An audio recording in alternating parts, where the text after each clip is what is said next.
Hello বন্ধুরা, good morning. তোমরা সবাই কেমন আছো? আশা করি খুব, খুব, খুব ভালো আছো। আমরাও খুব ভালো আছি। মিঠু পিন্টু পরিবার থেকে তোমাদের সবাইকে অনেক, অনেক ভালোবাসা। তো বন্ধুরা চলে আসলাম নতুন একটা দিন নিয়ে, নতুন একটা ভিডিও নিয়ে। তো বন্ধুরা চলো দেখো আমরা কোথায় চলে এসেছি। তো আজকে আমরা চলে এসেছি হচ্ছে আমাদের এখানে মানে বারাসাত কামাখ্যা মন্দিরের পুকুরে। তো এখানে এসেছি হচ্ছে আজকে আমাদের জেঠি শাশুড়ি মারা গিয়েছিল।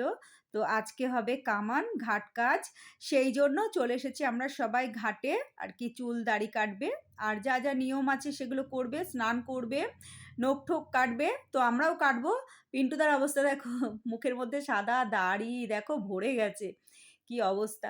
তো যাই হোক বন্ধুরা, পিন্টুদা আবার বাড়ির থেকে আসার সময় আবার গোঁফটা একটু কালি করে আসলো। তো এখানে চুল কাটবে পিন্টুদা। আর এখানে দেখো দাদাভাইরা কাজ করছে এই যে তো কাজ প্রায় শেষের পথে অনেকক্ষণ বসেছে। তো কাজ মানে সম্পূর্ণ হলে তারপরে সবাই আর কি চুল দাড়ি আ সব কাটবে।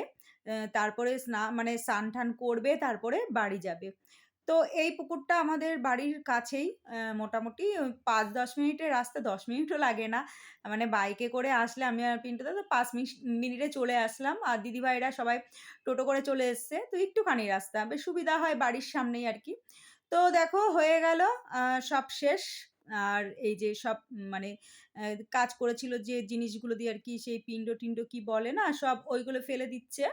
দিয়ে তারপরে সব আরকি চুলদাড়ি কাটবে। তারপরে গিয়ে পুকুরে ডুব দিয়ে স্নান করবে। তো হলো, সব শেষ হয়ে গেল। খুব কষ্ট লাগছে। কিছু করার নেই। কিছু মানুষ আসবে পৃথিবীতে, কিছু মানুষ চলে যাবে। আমরাও আর নেই বেশিদিন, আমরাও চলে যাবো আবার নতুন মানুষ জন্ম নেবে, তাই না? এটাই তো নিয়ম পৃথিবীর। তবুও ভীষণ কষ্ট হচ্ছে জেঠির জন্য। জেঠিকে আমি খুব ভালোবাসতাম। জেঠি আমার বান্ধবীর মতো ছিল। অনেক স্মৃতি মনে পড়ছে, অনেক কিছু মনে পড়ছে। তো যাই হোক, কিছু করার নেই। আর আজকের দিনে না বাবার কথা খুব মনে পড়ছে। মানে আমার শ্বশুর বাবার কথা খুব মনে পড়ছে। আর ঠিক এই জায়গাটাতেই আমার শ্বশুরমশাইয়ের কাজ হয়েছিল। আর দেখো বাবানের কি অবস্থা? বাবান ন্যাড়া হয়েছে, আবার একটু দাড়িও কেটে দিচ্ছে।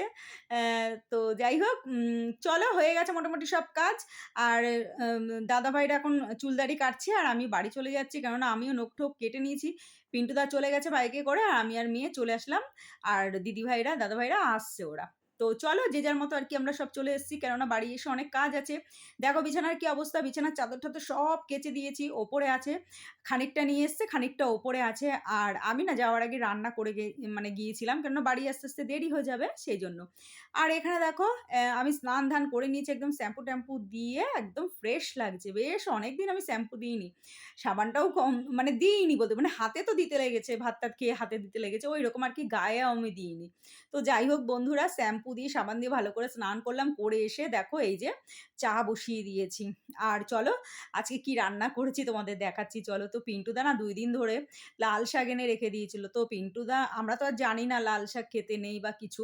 তো মা বলছিল যে লাল শাক খেতে মানে শাক খেতে নেই। তো ২ দিন ধরে রেখে দিয়ে দিই। তারপরে আমি ভাবলাম যে আজকে তো ঘাট কাজ তো চলো আজকে রান্না করে ফেলি। নষ্ট করে লাভ নেই। তো চলো দেখো এখানে করে গিয়েছিলাম হচ্ছে নিরামিষ এই যে সোয়াবিন আলুর তরকারি ঘি দিয়ে অ্যান্ড কদিন ধরে পনির আর সোয়াবিন আলুই খাচ্ছি আমরা। আর এই যে লাল শাক একটু ভেজে নিয়েছি।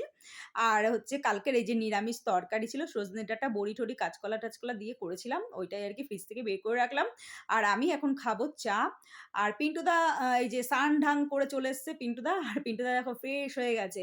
হ্যাঁ, দাদু ছিল, দাদু থেকে এখন দাদা হয়ে গেছে। পিন্টুদার আগের দাড়িওয়ালা ভিডিও করে রেখেছিলাম। আর পিন্টুদা দেখে তো ভয় পাচ্ছে আর বলছে, "আমি বুড়ো হয়ে গেলাম।" এই আরকি। তো মেয়েও স্নান করে নিয়েছে। তো চলো আজকের মতো ভিডিওটা এখানে শেষ করি। টাটা।